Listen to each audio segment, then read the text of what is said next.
Hello princesses! Today I'm going to be talking about the Canmake Glow Fleur highlighters.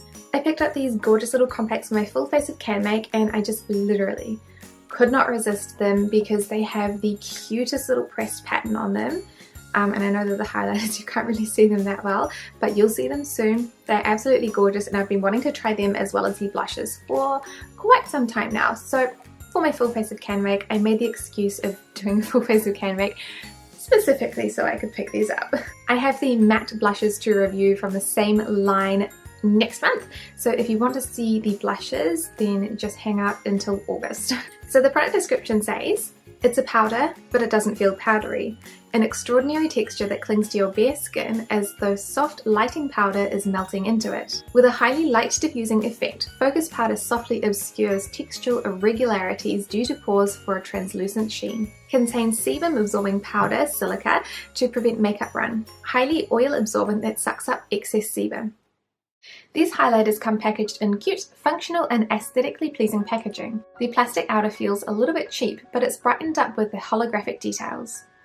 Each highlighter comes with a teeny tiny little brush, which actually picks up the powder well and applies it well too, though it is very little and very fiddly. There are two shades in the range, Planetary Light which has more blue tones and Illuminate Light which has pinker tones. Planetary Light has a mixture of blue, white, mint and pink roses. I didn't swatch each shade individually as it is almost impossible to pick up only one shade on my finger. These are deceptively small.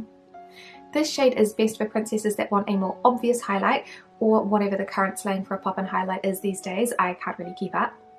The blue tones help this shade stand out from my skin and it looks more obvious, but it still works really well with the product underneath and it doesn't emphasize any of the fine lines or textures any more than necessary.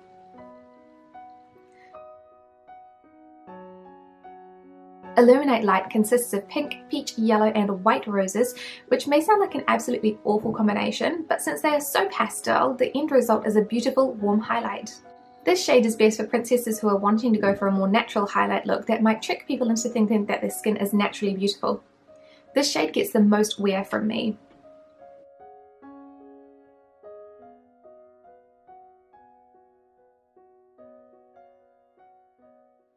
I think these highlights are obviously super cute, but they also come in two shades that I actually wear quite often. The first one, Planetary Light, is the more obvious highlight, and this is the highlight that I wear if I'm going out or if I'm filming videos like this. So I'm wearing this one as my highlight today. It's on my cheekbones, my cupid's bow, a little bit on my nose and a little bit on my forehead as well, which is something that you can't really see that well.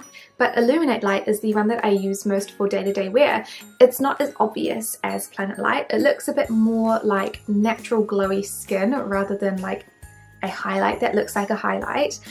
But it is something that I actually get a lot of wear out of. I find both shades equally as easy to apply and they both look equally good on my skin as well. I think that the packaging is really pretty even though it is kind of like a little bit cheap and plasticky. I think that the holographic on the front makes it look way cuter, and although the brushes are so tiny, they do work really well. It's just that they are like, it's like holding it with like your two fingers, like you're trying to, they're very little. I find that these highlighters last all day on my skin. Although to be fair, highlighters are not something that I find generally wear off my skin in any case, so I find that they look like this all day long. I can't really say for sure if they suck up any excess sebum because this part of, well, at least this part of my face doesn't really get oily. This part does, and I haven't noticed any significant difference between if I use the highlighter and if I haven't, so I don't think that they are going to suck up excess sebum, but I also don't think they cause excess sebum in any case either. Overall, if you're a fan of the packaging and the beautiful print that is on the highlighters, I would definitely recommend these. I absolutely love them, and for the price I think they are well worth it. Thank you guys so much for watching this review and I will see you next time. Bye!